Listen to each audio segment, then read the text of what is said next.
मागणी ते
मागणे देव प्रती आहे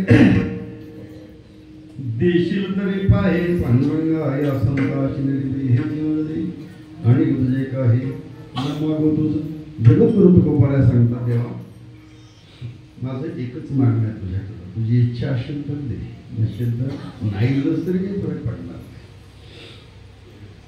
मागणारच महाराज म्हटल्यानंतर देवाला आनंद वाटला म्हटले महाराज काय तुमची इच्छा असेल त्या भागाने तुम्ही मागाल ते देतो म्हटल्यानंतर जगद्गुरु तुकोबारायांनी परमार्थाला अनुकूल अशी गोष्ट भगवान परमात्म्याकडे मागितली आणि ते म्हणजे संत. आपल्याला स्वप्रयत्नाने संत भेटत नाही. आता सध्याच्या परिस्थितीचा जर आपण विचार केला आपण संत म्हणून कोणाच्या मागे लागतो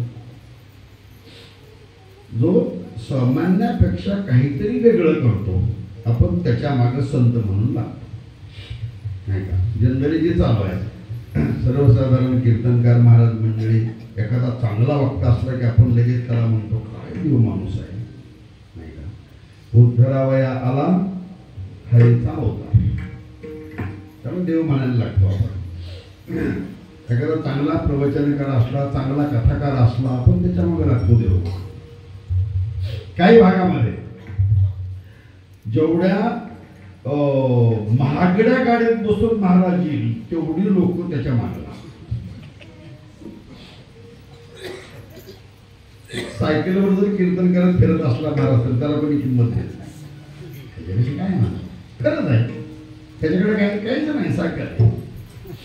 महाराज कोणाला म्हणू मला महाराज 1.5 कोटीची गाडी आहे आणि तुम्हालाच लुटलो म्हणून घेतलेली त्यांनी काही कुठं काम करायला गेलं ना आता रोजंदारीवरती तुम्हालाच लुबाडून त्याने घेतलेली पण आपल्या डोक्यात येत नाही. अशांच्या मागे आपण संत म्हणून बाह्यवेश जर पाहिला तर आपण सगळेच संत. काय संताचं बाह्य लक्षण? गोपीचंदन ओटी, तुळशीच्या माळा नाही का, हर मिरवती गळाने, कपाळाला गंध आहे, गळ्यामध्ये तुळशीची माळ आहे, त्याच्यापुढं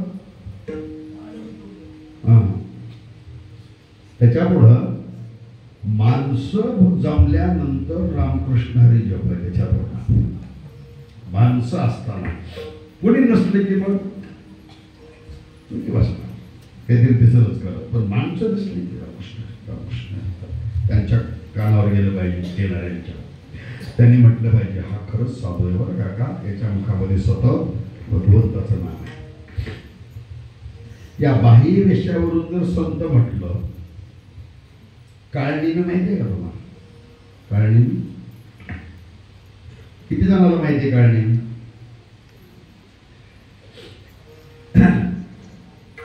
बघा, आपले जे धर्मग्रंथ आहेत त्या धर्मग्रंथाचं ज्ञान मोजक मर्यादित, सगळं नाही, मर्यादित का होत नाही पण आपल्याला पाहिजे. एक राजकारणामध्ये खासदार म्हणून नवीन निवडून आला आणि त्याने सांगितलं आमचं पूर्ण घर प्रभू श्रीरामाचे भक्त आहेत. त्यावेळेस राम मंदिर वगैरे झालेलं नव्हतं, रामाचे भक्त आहेत म्हटले. आम्ही 4 भाऊ आहेत, आमच्या भावाची नाव सुद्धा तशीच आहेत, राम लक्ष्मण भरत आणि शत्रुघ्न. आता जे त्या क्षेत्राला जवळून थोडंफार ओळखतात त्यांना मी थोडं थोडं सांगायला लागल्यानंतर लक्षात येईल तो खासदार कोण आहे. त्यांनी सांगितलं माझ्या घराचं नाव रामायण आहे.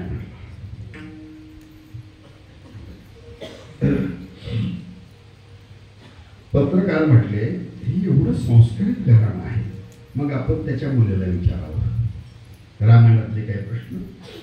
त्याने विचारलं, म्हटले मॅडम तुमच्या वडिलांचं नाव शत्रुघ्न आहे, चुलत्याचं नाव राम आहे, लक्ष्मण आहे, भरत आहे, तुमच्या बंगल्यावरती नाव रामायण आहे, सुसंस्कारित घराणं आहे. माझा एकच प्रश्न आहे, हनुमंतानी जी संजीवनी औषधी आणली होती ती कोणासाठी आणली होती? प्रश्न काय? हनुमंतानी जी संजीवनी औषधी आणली होती ती कोणासाठी आणली होती? त्याने काय उत्तर दिलं? म्हटली मला माहिती नाही म्हटल्यानंतर त्या पत्रकारांनी फार त्याचं सगळं, आता पत्रकार कसे असतात तुम्हाला माहिती, ऑनलाईन कॅमेरा तरी चालू असतात ना. आता मुलं लहान आहेत आता या वयाची, आपण यांना शिकवलं पाहिजे रामायणामध्ये काय आहे, महाभारतामध्ये काय आहे. यांच्यावर जर आपण आज संस्कार केले तर ते संस्कार आयुष्यभर त्यांना पोहोचतात. पण बापालाच माहीत नसतं रामायणात काय आहे. मग महाराज कर्नाटकामध्ये ते हिजाब प्रकरणावरून वादळ उठलं होतं. मुस्लिमाच्या मुली ते बुरखा घालून कॉलेजला जातात, गेल्या होत्या त्या कॉलेजने त्यांना सांगितलं असं बुरखा घालून कॉलेजला यायचं. त्याला वादळ उठलं. बरेच आरोप प्रत्यारोप, हे काय राज्यकर्ते असतात, विरोधक असतात, त्यांचं आपलं ते राजकारणासाठी मग ते चालत असतं. पण कर्नाटकामधल्या एका काजीनं एवढा सुंदर मुद्दा मांडला होता, तो आपल्यासाठी अत्यंत महत्वाचा आहे. आपण वारकरी संप्रदाय आहोत, पण वारकरी संप्रदाय हा हिंदू धर्मातलाच एक भाग आहे. संप्रदाय स्वतंत्र नाही, पण याची तत्व प्रणाली थोडीशी वेगळी आहे. आमचं काय, यारे यारे लहान थोर याती भलत्या नारी नर करावा विचार न, ही आमची तत्व प्रणाली आहे. याच्यामध्ये सगळ्या जाती धर्माचे लोक आहेत. आणि पूर्वीपासून आहे मुस्लिम समाजामधले बरीचशी मंडळी वारकरी संप्रदायात आली. आज त्यांच्या पालख्या पंढरपूरला येतात. आज मुस्लिम समाज कीर्तनकार आहेत, धोरणं वेगळे असतील पण कीर्तनकार म्हणून फिरतात. हे आपली तत्व प्रणाली आहे. पण शेवटी आपण मूळची हिंदू आहोत. आणि हिंदू मंडळीसाठी आपल्या ज्या महत्वाचे धर्मग्रंथ आहेत ना त्याच्याविषयी माहिती असणं जसं आवश्यक आहे तसंच आम्ही चुकतो कुठं ते त्या काळजीने सांगितलं. तो काय म्हटला माहिती आहे का, आम्ही मूळ थोडंसं त्याला कळायला लागलं, थोडंसं नाही का. आपली मुलं आपण बाहेर निघाले आपल्या मागे लागतात की नाही, तशी आमची मुलं ज्यावेळेस म्हणतात तू कुठे चाललाय, बापाला विचारतो तुम्ही कुठं निघालाय, आम्ही त्याला सांगतो मशिदीत चाललो, येणार का तू. त्याला माहित नसतं मशीद म्हणजे काय, ते म्हणतो चालतो. आम्ही त्याला शिकवतो म्हटले नमाज कसा पढायचा. एक वर्ष पूर्ण झालेल्या त्या मुलाला आम्ही नमाज कसा पाडायचा शिकवतो आणि मशीद घेऊन जातो. त्यांनी पुढे मुद्दा फार सुंदर मांडला. तो काय म्हणला, तुम्ही तुमच्या मुलांना मंदिरात जाताना बरोबर नेता का. आमच्या धर्मातले मुलं कधीच आमच्या धर्माला नावं ठेवत नाहीत, पण तुमच्या धर्माला नावं ठेवणारी तुमचीच मुलं आहेत. हे खरं आहे का खोटं आहे. आपलीच पुढची पिढी आहे. ज्यावेळेस आपण भजन करतो वारकरी संप्रदायामध्ये पंढरपूरला आता इथून दिंडी जाते, किती दिवस लागतात महाराज, 9 दिवस भजन करत चालतात सगळे. आपलीच काहीतरी वाया गेलेली पोरं ते म्हणतात त्यांना कामं नाही धंदे नाही, 9 दिवस चालत जातात तर तिथं परत 4 दिवस राहतात. आयुष्यातलं एवढे दिवस हे वाया घालवतात. कोण म्हणतं हे, की आपलीच गावडी म्हणतात. का म्हणू लागले ते, आपण त्यांच्यावर संस्कार केले. तो काय म्हणतोय, तुम्ही तुमच्या मुलांच्यावरती पुढच्या पिढीवरती संस्कार केले नाही, यात आमची चूक आहे का. आम्ही केलेल्या संस्काराप्रमाणे वागताय, याच्यामध्ये सगळं आलं. मला तुम्हाला एक गंमत सांगतो. आपल्या महाराष्ट्रामध्ये, देशाचं बघत बसायचं नाही आपल्याला, आपल्या महाराष्ट्रामध्ये अनेक वृद्धाश्रम आहेत. त्या सगळ्या वृद्धाश्रमाचा सर्वे केला एकाने आणि त्यांनी सांगितलं, दुर्दैवाने हे सांगावं लागतं म्हटलं, की सगळ्या वृद्धाश्रमामध्ये फक्त मुस्लिम आणि ख्रिश्चन व्यतिरिक्तच म्हातारी माणसं आहेत. कुठल्याच वृद्धाश्रमामध्ये मुस्लिमही दिसणार नाही आणि ख्रिश्चनही दिसणार नाही, फक्त आपलीच लोक आहेत. का, कारण आपण आपल्या बलावर संस्कार करायला कमी पडतो. हे त्याचं महत्व. तर आपल्या लहान मुलांना जर आपण विचारलं किंवा मी तुम्हाला विचारतो,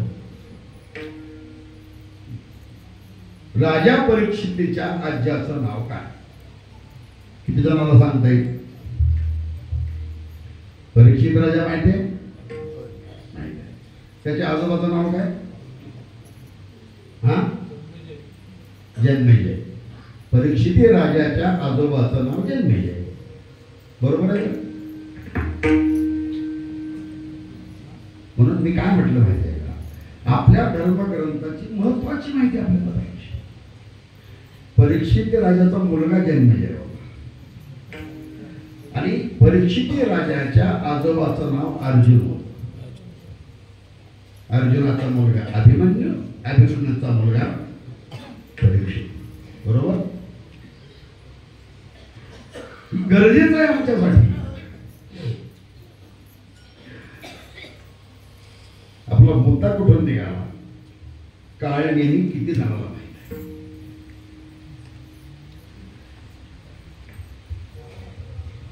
इतर बसलेली ती मंडळी आहे त्यातल्या किमान 50% लोकांना तर माहित नसतात. काय बुवा काहीतरी काळ्याने मी काय सांगतोय, असलं कुठे कीर्तन असतंय. ज्यावेळेस हनुमंतराय द्रोणागिरी पर्वतावरती औषधी आणायला गेले त्यावेळेस त्यांना तिथं टाइमपास त्यांचा करायला लावून सूर्योदयापर्यंत हनुमंतराला गुंतून ठेवता कसं येईल हा प्रयत्न करणारा तो काळनिमी नावाचा एक दुष्ट राक्षस. पण त्याच्या मुखामध्ये हनुमंतरायांना पाहिल्यानंतर सतत प्रभू श्रीरामाचं नाव आणि अशा स्वरात तो म्हणत होता. आकाश मार्गाने चाललेले हनुमंतराय त्यांच्या कानावरती ते प्रभू श्रीरामाचं नाम. त्यांना वाटलं अशा परिस्थितीमध्ये इथं माझ्या रामाचा भक्त आहे, तिथं आपण त्याचं जाऊन दर्शन घेतलं पाहिजे. मला सांगा, काळनिमीचा हेतू राम नाम घेऊन मुक्त होण्याचा होता का हनुमंतराला गुंतवण्याचा? म्हणजे फसवण्याचा. आणि असे जे फसवणारे आहेत, आत्ताच बोलतोय मी, असे जे फसवणारे आहेत आम्ही त्यांच्या मागे लागतो संत म्हणून. एवढं सोपं नाही संत. म्हणून जगद्गुरु तुकोबाराने सांगितलं, देवा संत भेटणं गरजेचं आहे, पण संत सोबतीने भेटत नाही. त्यासाठी तो काय कर, माझा हात धर आणि संतांच्या हातामध्ये दे. म्हणजे काय, या संताशी निरवी हिची मजरी आणि का तुझे काही दुसरं मी तुला काही सुद्धा मागणार नाही. भगवान परमात्मा उदार आहे. किती उदार आहे? भगवंताच्या औदार्याचे 4 प्रकार पडतात. फक्त त्या औदार्याची नावं सांगतो. आपला वेळ संपलाय. 8:30ला मी विना घेतला का भजन सुरू झालं? विना घेतला म्हणजे 10:30ला संपायला पाहिजे, पण 10:30च्या पुढे काय 10 मिनिटामध्ये संपू आपण. 4 औदार्याची नाव आहे भगवान परमात्म्याच्या. सामान्य औदार्य, अभय औदार्य, अभेद औदार्य आणि दातृत्व औदार्य. 4 प्रकारचा औदार्य भगवंताचा आहे. जनाई म्हणते, तुझे औदार्य जाणो स्वतंत्र. माऊली म्हणतात, देता नमळशी पात्रा पात्र, जे कैवल्याशी पवित्र वैर्य आहे. एवढा भगवान परमात्मा उदार आहे. औदार्य हा भगवंताचा गुण. तरी जगद्गुरु तुकोबाराय म्हणतात, देवा तू उदार हो आणि काय कर, मला संतांच्या पायावर ठेव. तुका म्हणे आता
Thank you.